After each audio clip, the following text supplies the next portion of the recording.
வணக்கம். இன்னைக்கு நம்ம கூட சுஜாதா மேடம் இருக்காங்க. அவங்க ஒரு லைஃப் கோச். அவங்கள பத்தி நம்ம தெரிஞ்சுக்கலாம். வணக்கம் சுஜாதா மேடம்.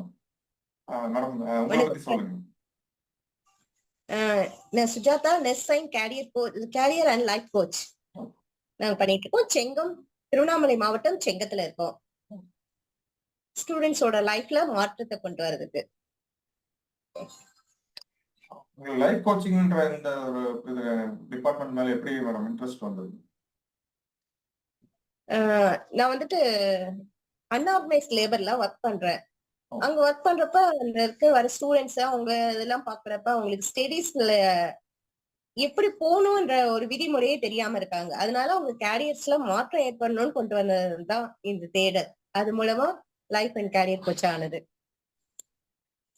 அந்த லைஃப் கோச்சிங்ல உங்க பிரிவு வந்துட்டு என்னங்க மேடம்? அதை கொஞ்சம் விரிவா சொல்ல முடியுமா? இப்ப 10th முடிச்சோன்னா ஸ்டூடெண்ட்ஸ் என்ன கோர்ஸ் ஜாயின் பண்ணி படிச்சோம்னா அப்ப நம்ம காலேஜ் போறப்ப யூஸா இருக்கும். என்ன படிக்கணும்னே தெரியாம நம்ம போயிடுறோம்.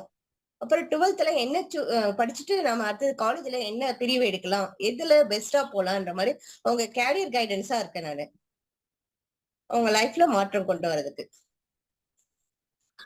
லைஃப் கோச்ல உங்களுக்கு உங்க விருப்பத்துக்கு ஏற்ற மாதிரி மக்களுக்கு உதவி செய்ய முடியுதுன்னு நினைக்கிறீங்களா? உங்க லைஃப்ல நிறைய மாற்றங்கள் கொண்டு வந்தா நாம இப்ப 1 இயர் வேஸ்ட் ஆகுறது பெரிய வேஸ்டா தெரியல நம்ம நினைச்சிட்டு இருக்கோம் சின்ன வயசுல. அப்புறம் ஒரு 40-50 வயசுக்கு மேலதான் அதோட வேஸ்டேஜே நமக்கு தெரியும். கரெக்டான விதிமுறையில சூஸ் பண்ணிட்டு போனோம்னா பெஸ்டா இருக்கும். உங்க லைஃப்ல நிறைய மாற்றம் கொண்டு வரலாம். தேங்க்யூ. இன்றைய இளைஞர் சமுதாயத்திற்கு சுஜாதா மேடத்துடைய அறிவுரை, ஆலோசனை மற்றும் வழிகாட்டுதல் ரொம்பவே அவசியம். அவருடைய சேவை இன்னும் வளரணும்னு வாழ்த்துறோம்.